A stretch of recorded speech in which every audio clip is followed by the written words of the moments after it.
ভাই চলে এসেছে রাক্ষস সিনেমার আইটেম সং ডান্স নাম্বার যেটাকে বলা হচ্ছে। রাক্ষস সিনেমার পরপর দুইটা রোমান্টিক সং কিন্তু আমাদের হতাশ করছে, সেই পরিমাণে হাইপ তারা তুলতে পারে নাই। তো এই আইটেম সংটা কেমন হলো? এক কথাই বলতে গেলে ভাই, যেই লাউ সেই কদু। মেডিসন হৃদয়ের বরবাদ সিনেমার গান আর এই রাক্ষস সিনেমার গান সব কয়টা যদি তোমরা তুলনা দাও তাহলে ভাই আকাশ পাতাল তফাৎ। এখানে তাদের রুচির অনেক বেশি পার্থক্য এখানে আপনারা দেখতে পারবেন। রাক্ষস সিনেমার একটা গানও মন মতো হচ্ছে না দর্শকদের। তো ভাই এই আইটেম গানে যাকে নেওয়া হয়েছে নাটালিয়া জামশেখ, তো এই নায়িকাকে তো ভাই সিয়া মাহমুদের সাথে একটুও যাচ্ছে না ভাই। মনে হচ্ছে কি যে তুমি একজন বাংলাদেশি আর আমেরিকার একটা ডান্স পার্টিতে গেছো, ওইখানে আমেরিকান কিছু নাচতেছে আর তুমি দেখতেছো, তুমি ওইখানে যা নাচতেছো। মানে ভাই কেমন লাগে ভাই? ওই মেয়েটাকে তো ভাই এই ডান্স নাম্বারের সাথে এই আইটেম সঙ্গের সাথে মিলতেছেই না ভাই, একদমই মিলতেছে না, একদমই বেমানান লাগতেছে।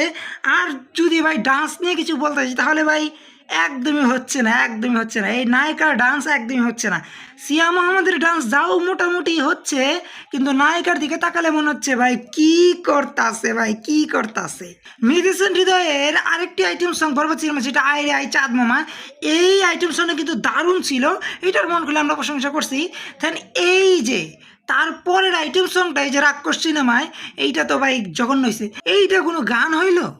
মানে ভাই গান যাও তাও চালায় নেওয়া যায়, কিন্তু ভাই নায়িকা কেমন, ডান্স কেমন, এইসবই তো আসল ব্যাপার না।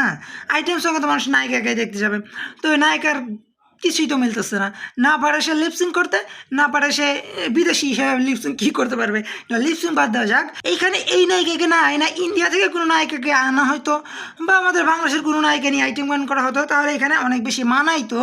বাট এইখানে এই নায়িকাকে একদমই মানাচ্ছে না, আমার পার্সোনাল মতামত আর কি। আপনাদের কাছে ভালো লাগতেও পারে, যার যা রুচিতে যা যায় আর কি। যদি তোমরা আইটেম সঙ্গের ভালো কিছু বলতে চাও তাহলে বলবো হ্যাঁ, নায়িকার কোমর অনেক ভালো।